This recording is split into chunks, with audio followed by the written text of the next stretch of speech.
For more than 53 years, Pacifica Radio has been broadcasting the voices of the labor movement in the United States and abroad. From documentaries about Mother Jones, Eugene Debs, and Emma Goldman, to the voices of Cesar Chavez, Sabino Virgo, Dolores Huerta. We need your help to preserve these voices. Please log on to www.pacificaradioarchives.org to pledge your support. I'm reading your latest book, Declarations of Independence, and I think something on one of the chapters would be very apropos to start on, and that would be about just and unjust wars. So what do you get to say about that for yourself? Well, I wrote that chapter in Declarations of Independence, of course, before this recent war in the Persian Gulf. But I think that what I said in there, of course, we always think that what we said is always pertinent no matter what happens in the world. But I think that what I said in there is still relevant. And that is, I was talking about the fact that until recently, I think until really the nuclear age, there was a kind of understanding that there are just wars and unjust wars, good wars and bad wars, and we have these lists of wars, and the American Revolution was good, the Civil War was good, but the Spanish-American War was not good, and World War I was not good, but World War II was good, and of course now most people agree that, except maybe Ronald Reagan and George Bush and a few of their friends, that the Vietnam War was not good. But my point was that, and this is the point I talk about at some length in the book, that in the nuclear age, given the immense accumulation of weapons and the terrible destructive power of weapons, even without using nuclear bombs, that the means used in carrying on wars are so horrible that no political cause, no ideology, no crossing of a boundary can justify war. That the means have overtaken the ends, and you can see it in the recent wars of our time, where even the so-called small wars, like the Korean War, which took 1 million to 2 million lives, the Vietnam War, which took at least 2 million lives, more if you consider what happened in Cambodia and Laos, the Iran-Iraq War, which took 500,000 to 1 million lives. The small wars have such devastating human consequences that one cannot find a reason, whether it's some principle or whether it's some territorial boundary, that can justify such carnage. So I express the idea that we've reached that point in human history where war cannot be accepted as a means for solving international disputes. And I take World War II and discuss World War II at some length, because World War II is the epitome of the good war. And you may recall Studs Terkel wrote this,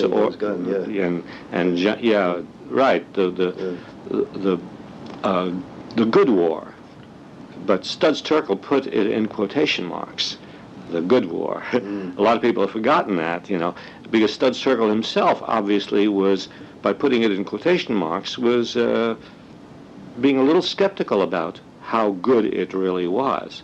And so what I thought I would do, in order to demolish the concept that there is such a thing as a good war, I took what is considered the best war, World War II, and subjected that to critical scrutiny, and tried to show that even a war against fascism, fascism is an obvious evil, and everybody's agreed on that, and Hitler is this monstrous figure in history, that even with an enemy like that, so obviously evil, even with a cause that seems to be a just cause, that there's something about the phenomenon of war to solve this problem which brutalizes everybody, that in the course that in the course of a war,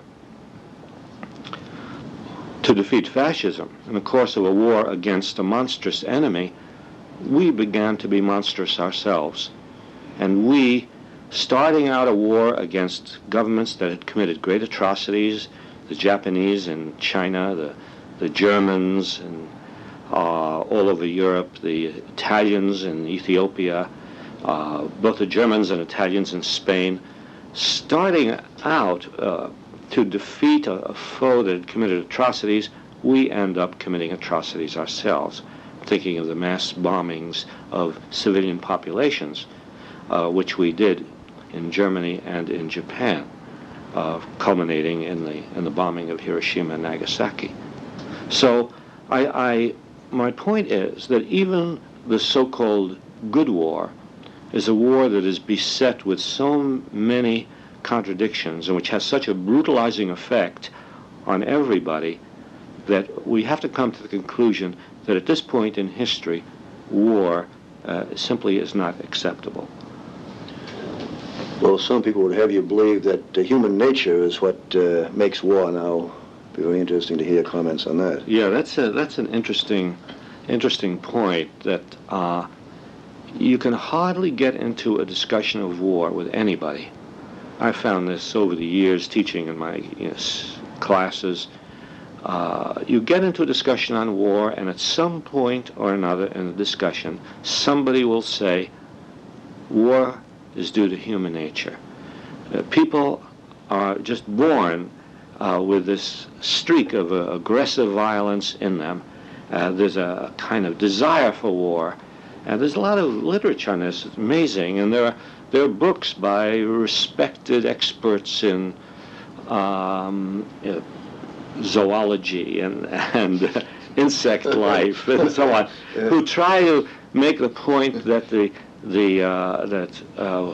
animals show aggressiveness, and therefore human beings, being simply an extension of the animal kingdom, also share these qualities: territoriality. We fight for territory and so on.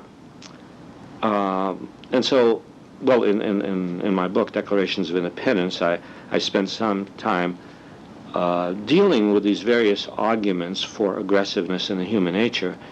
And, I take, for instance, the arguments of E.O. Wilson, Edward Wilson, who is a very distinguished biologist at Harvard University, who wrote a book called On Human Nature. Well, his expertise is in insects, but he jumps from insects to human beings, and he talks about human beings as being innately aggressive.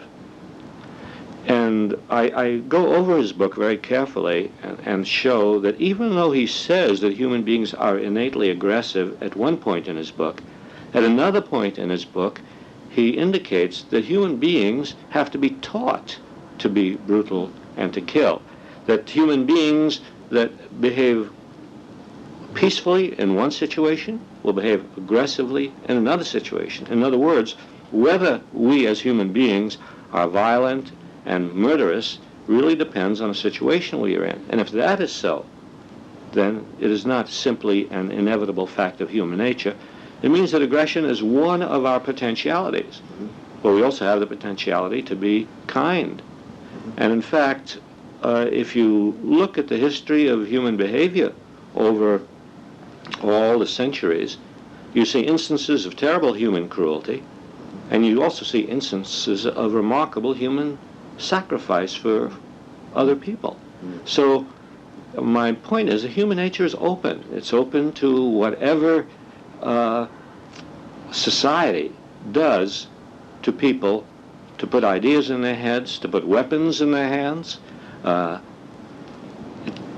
me, one of the most compelling arguments against the idea that wars are the result of human nature is what I think is an obvious fact. And that is, if you look at the wars fought especially in this century,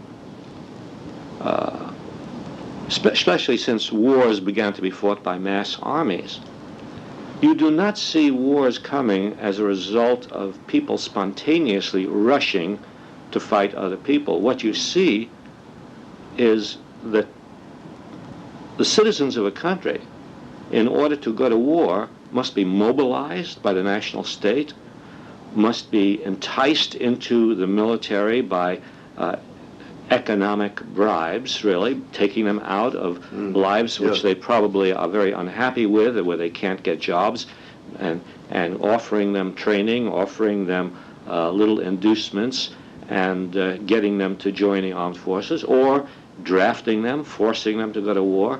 And modern war requires, in order to mobilize armies, in order to mobilize a nation for war, requires an enormous campaign of propaganda, to persuade the nation that this war is justified, that it's worth fighting. So when you look at that, when you look at the tremendous lengths to which nations have to go to mobilize and persuade and coerce citizens into fighting, what is left of the argument that it comes because of human nature? You notice all kinds of subtle propaganda, very sophisticated propaganda that governments use to make them think it's defensive or for some great cause. And then when it's over, books are written by persons such as yourself showing how this wasn't so. But it seems the public doesn't seem to catch up with this on the spot. It's interesting how, well, it takes time for the public to catch up because the government has the first word on these things, and the government has the most powerful word. The government has the resources at its command to get the attention of the public and to give its reasons for the war to the public before the public has a chance to analyze these and to think about them, to check up on them. And the governments accumulate experience, and they learn what works in order to get people to go to war. And they learn that and this is interesting too when you think of human nature. If human nature was aggressive, then all that governments would have to do would say, go get them. Here's an opportunity to express your aggressiveness. But no, governments have to present war in moral terms. They have to say to people, you're doing a wonderful thing. You're not, it's not that you want to kill people. No, you're doing this for freedom, for democracy. You're doing it to save somebody. You know, you go back to the Spanish-American War. And why did we go into the Spanish-American War according to the government, presenting its case to the people? We're saving Cuba from Spanish control. It's a very enticing argument. You know, we're the good guys. We're the Boy Scouts of the world. Cuba is in distress. They've been oppressed by Spain. We're going to go in and save them. Of course, what really was happening, and it was a short war, and this did not get to be realized until well after the war, was that the United States was expelling Spain from its control of Cuba and installing the United States in Cuba, and setting up military bases, getting our corporations in there, writing the Cuban Constitution, and writing into it a clause that gave the United States the right to intervene in Cuba anytime we wanted, for any reason we wanted. So, you know, you see, it's even in a situation like the Spanish-American War, and then when you, of course, you go through the various wars and you see the rationales, the moral reasons given. Why World War I? A war to end all wars, a war to make the world safe for democracy, and so on. The Korean War, a war against aggression. The Vietnam War, you know, a war to save the world from communism, a war to save South Vietnam from invasion by the North, and so on. And of course, the arguments, those arguments which the government has used to seduce people to war have worked most of the time.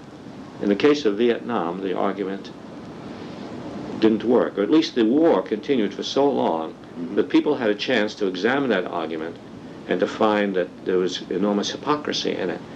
And so in the Vietnam War, we had a break with history, and a great anti-war feeling developed in the country, which helped bring the war to an end. I have never seen such a jingo spirit as I have, though, in the last several weeks. I've never seen so many flags. Even World War II, I didn't see that many flags. And these yellow ribbons, as one of the radical journals once recently said, drenched in blood if the truth is known. To me, it seems as if they're guaranteeing that a lot of people are going to be killed on both sides when they have those yellow ribbons out there. Seems to be like a drug. The more they have it, the more they think they want it, and it's bad for them. No, it's an interesting phenomenon. You know, what you say about the spirit of jingoism, of super patriotism, of nationalism is frightening. And in fact, I do remember World War II, as I think you do. Mm-hmm. And even though there was a great national support and spirit for the war, I did not see such a kind of ferocious yes, that's right. Expression of this jingoism, of this super nationalism. And it's a very worrisome thing, and I believe it's a way of concealing what is going on. Buried in it is sort of something that appeals to what all of us feel.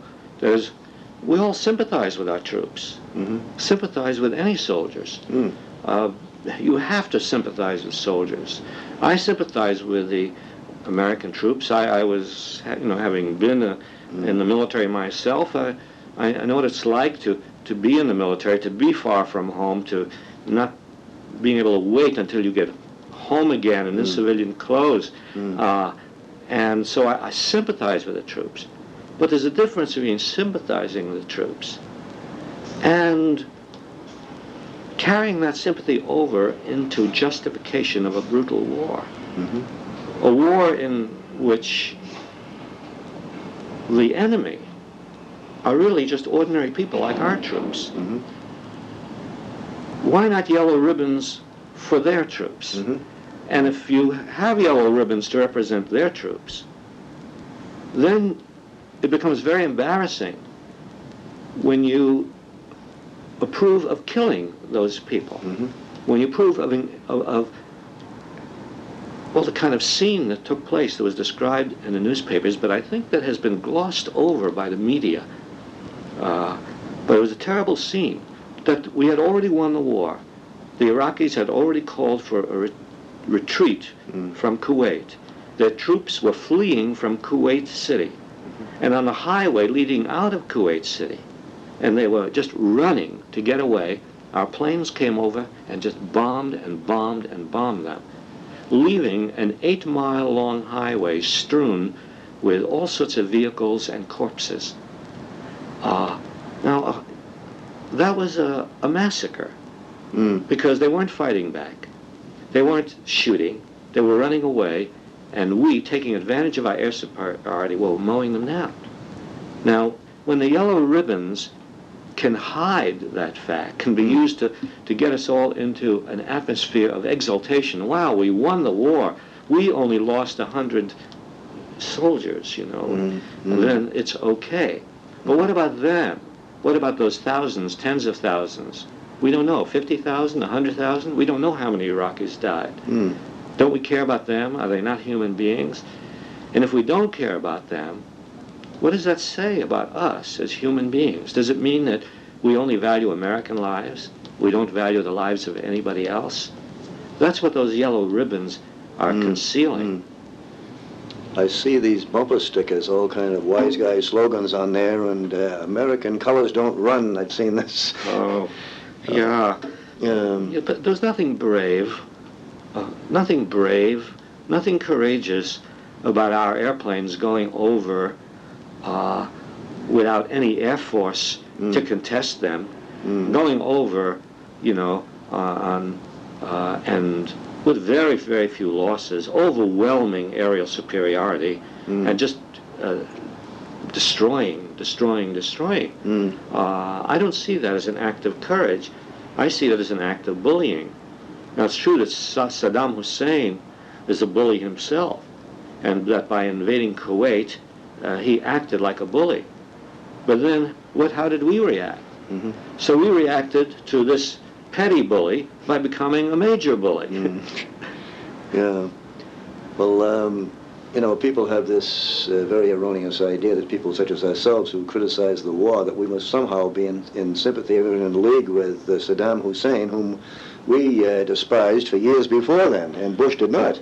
Yeah, that's an interesting point. I recall that Noam Chomsky, before this war, was pointing out that the United States was helping Saddam Hussein.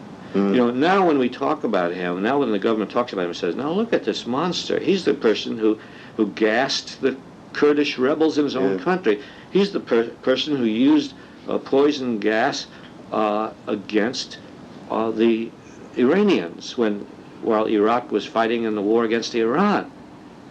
But the government neglects to remind people, never told people really, that in that period, when he was doing these things, he was doing these horrible things, we were supporting him. Yeah. We egged him on to fight against Iraq, against Iran. We supported Hussein and Iraq in a fight against Iran. We gave them billions of dollars of credit in order to enable them to do it. We didn't raise a protest against his using gas against the Kurds.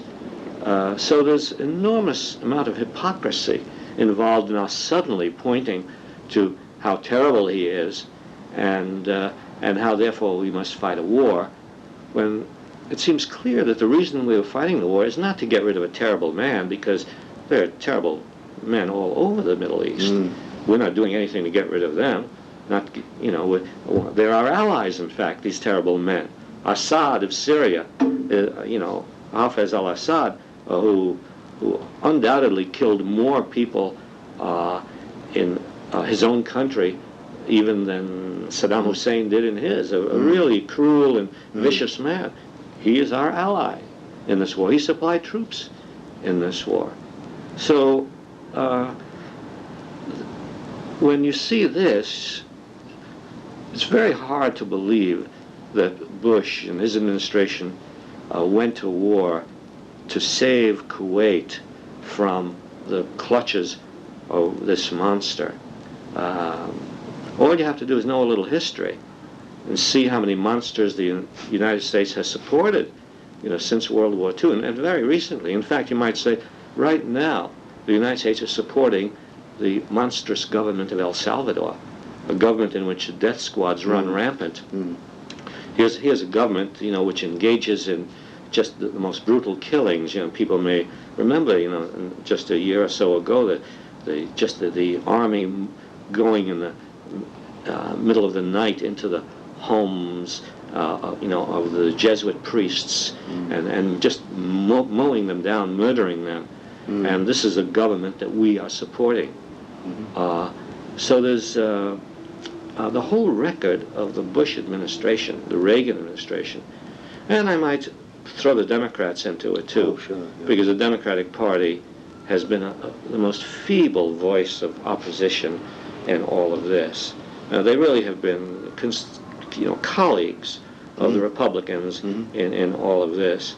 When you look at their record, you simply cannot accept their reason for going to war, and therefore you must search for other reasons. You take Carter supported the Shah until the last possible moment, the Somozas, and a whole host of things like that. And Kennedy initiated things in Vietnam and all that.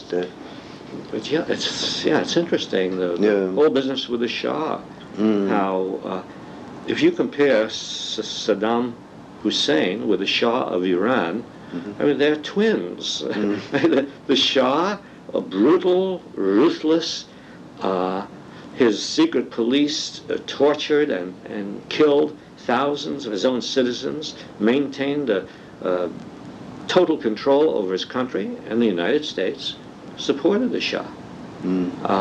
As you say, right up to the very end.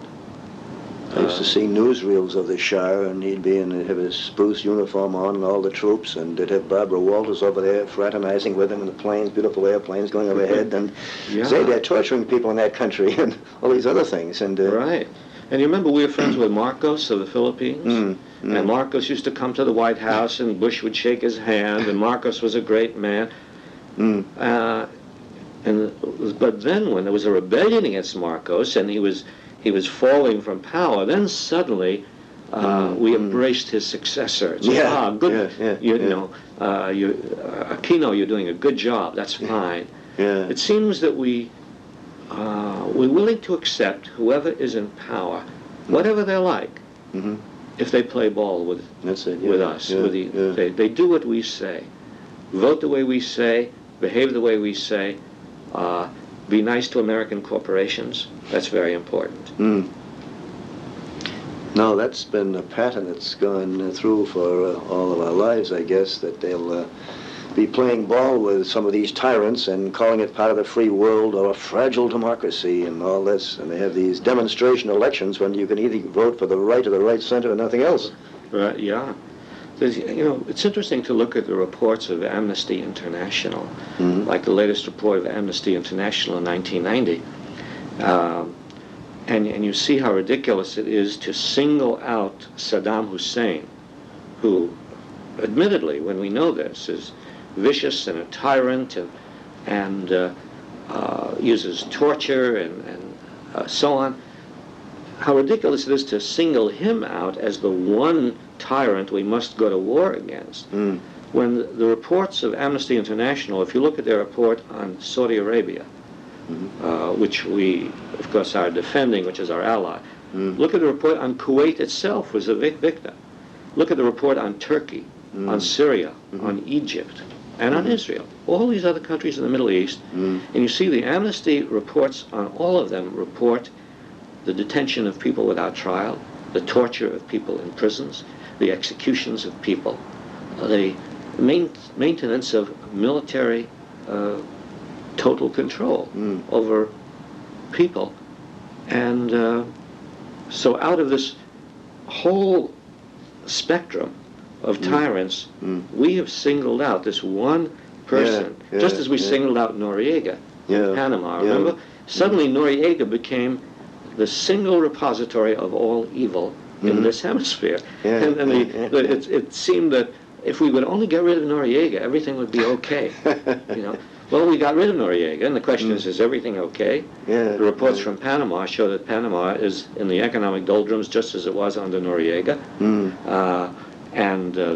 There's no indication, certainly no indication that the drug situation is better, and yet we had painted Noriega as the man who's responsible for the whole business of drug traffic, and if we can only get him, that will take care of it. So it seems that the U.S. government has found, and other governments do the same thing, when they want to justify going to war, they find a nice, easily identifiable cause. And it's so easy to wrap up the cause in one person. Noriega this year, Saddam Hussein the next year. Who will it be next year? I don't know. This thing they call the war on drugs is on that order too, how when the guys are doing that there brings suppression to various places.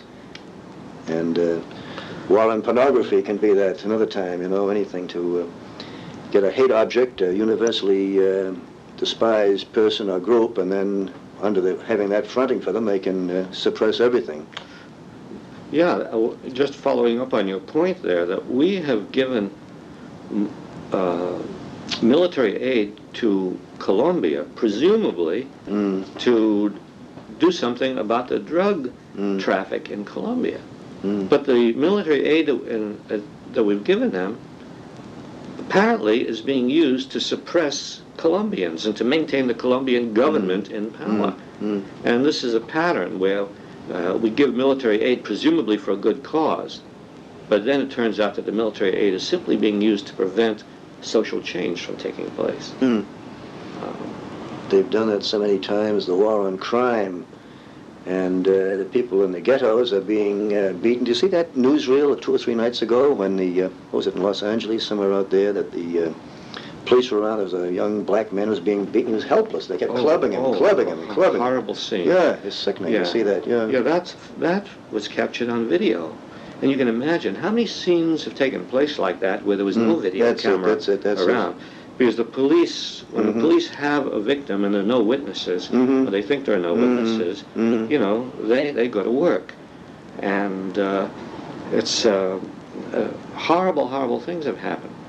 I'd like to make a connection, between what has been happening in the Persian Gulf and the war on crime. Because now Bush has just made a speech, we've won the war, we can turn our attention to reconstructing a new world order, we can do something about crime and drugs.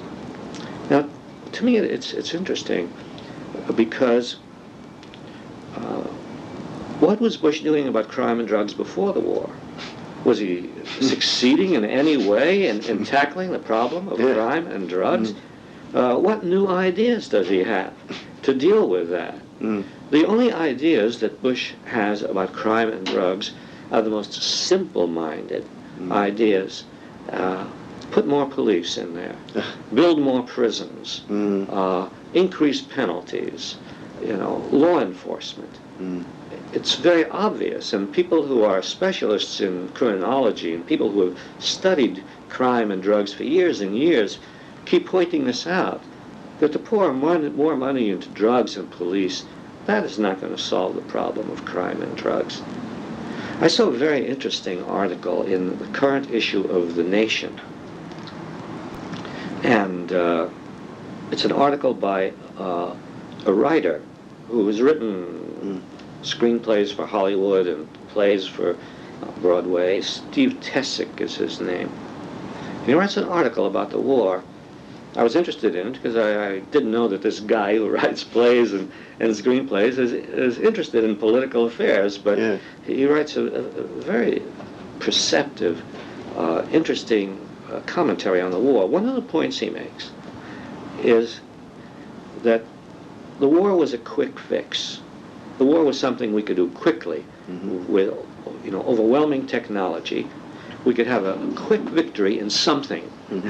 We needed a victory in something. The United States, still with a shadow of defeat in Vietnam, faced by internal problems which it has not been able to deal with, poverty, crime, drugs, decaying cities, decaying environment, faced with all of these problems in which it could not succeed, the United States government found something it could succeed in. It could find a third-rate, fourth-rate military power, smash it to bits in 6 weeks, and declare itself gloriously triumphant.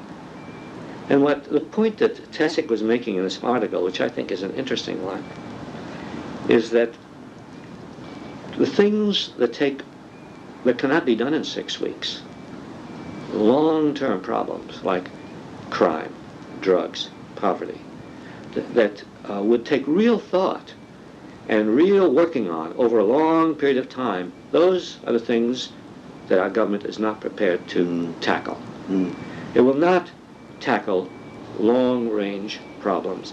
It will only deal with short-range military victories.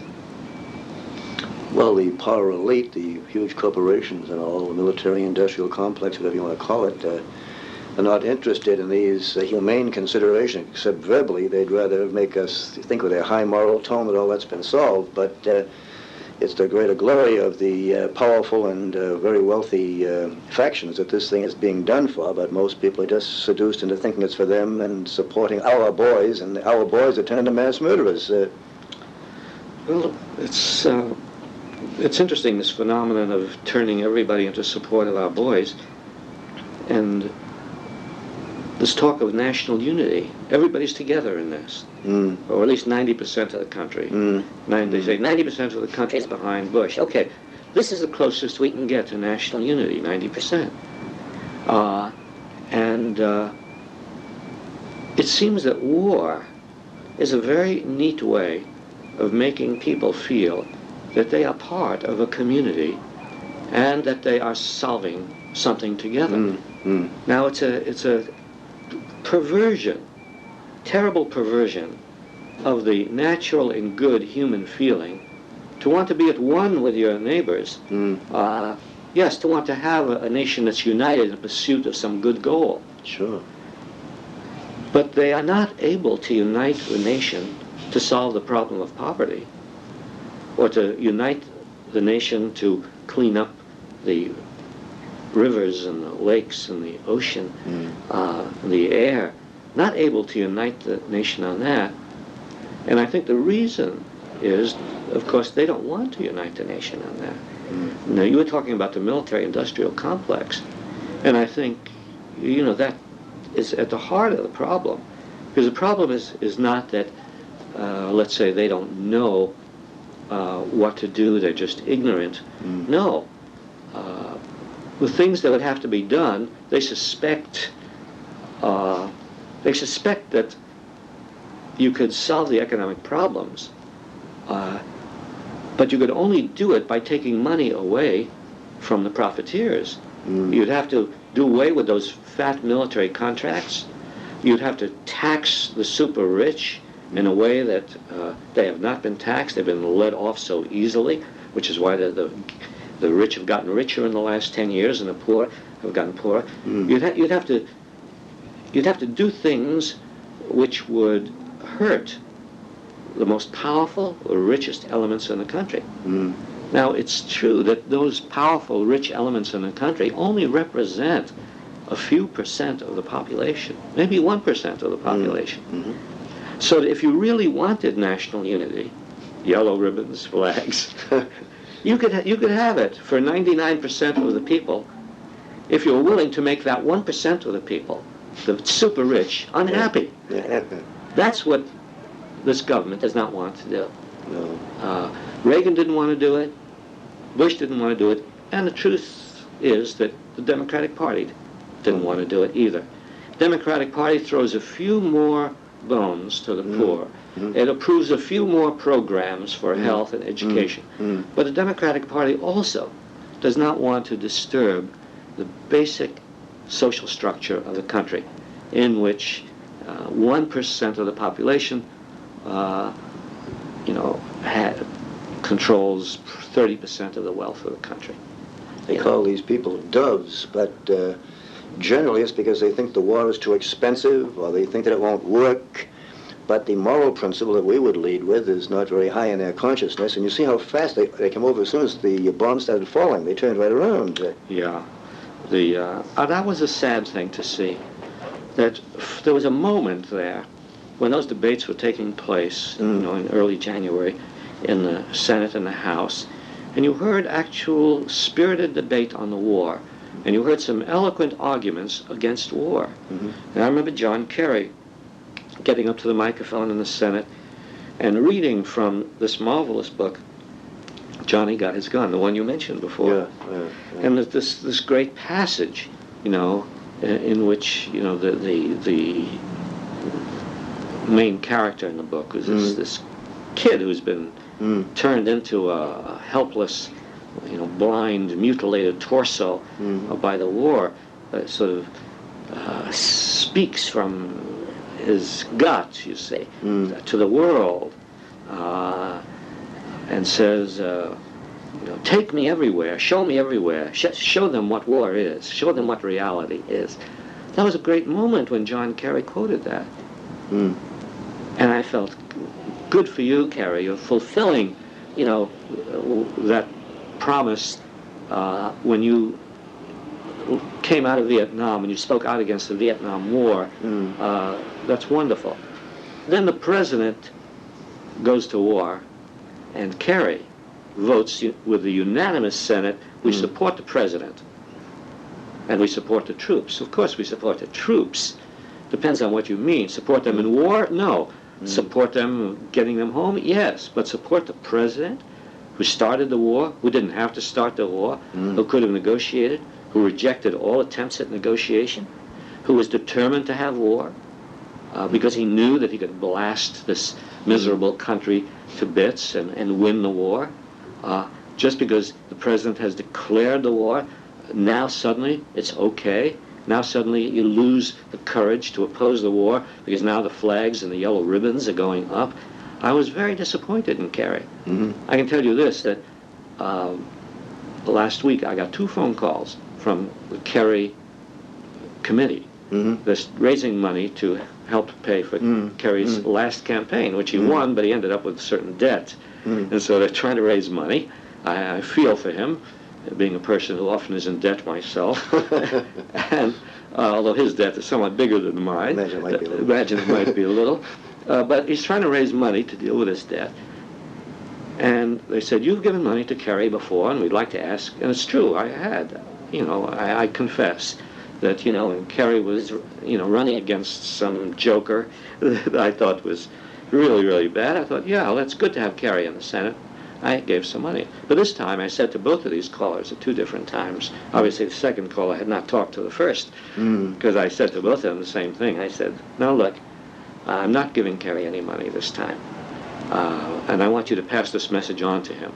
I don't know if they will, of course, but I doubt it. But I wanted them to hear it anyway. Let at least one person hear it. Yeah. And I said, just tell John Kerry I am extremely disappointed that he, especially having just won, he doesn't have to worry about a race coming up. He's in the Senate now for 6 years. And he has the standing as a Vietnam veteran. He has the political space, having just been elected, to stand up, even if he's alone, and say, this war is wrong, stop it now, negotiate now, let not one more person be killed. And he did not do that. And I consider that a betrayal of the trust that so many of us felt in him. And I'm sorry to be taking out against John Kerry, who's better than a lot of other people, but the fact is that in a way he epitomizes the Democratic Party and the way it has behaved in the course of all of this. Well, we've got about a minute or two or so left, Howard, so I'll let you sum up whatever you want to say. Okay. Well, yeah, I'd just like to maybe say that, okay, the war is over. Let's be happy the troops are back and that they didn't suffer any casualties, well, very few casualties. But let's remember that there was a great human cost to this war. Lots of men, women, and children maimed and killed over there in Iraq. Just ordinary people, not Saddam Hussein. Just ordinary people were killed in the course of this war. And let's try to keep that in mind before we get involved, excited by victory in another war. And let's now start to dismantle the military machine that carries on this wars. Let's make up our mind not to have any more wars. No more wars. And let's take these hundreds of billions of dollars and let's rebuild our society. Let's take care of children. Let's take care of old people. Let's have universal medical care for everybody. Let's have a guaranteed job for everybody who wants to work. That would be something this country could unite on. For that, I would hang out 100 yellow ribbons. Thank you very much, Howard Zinn.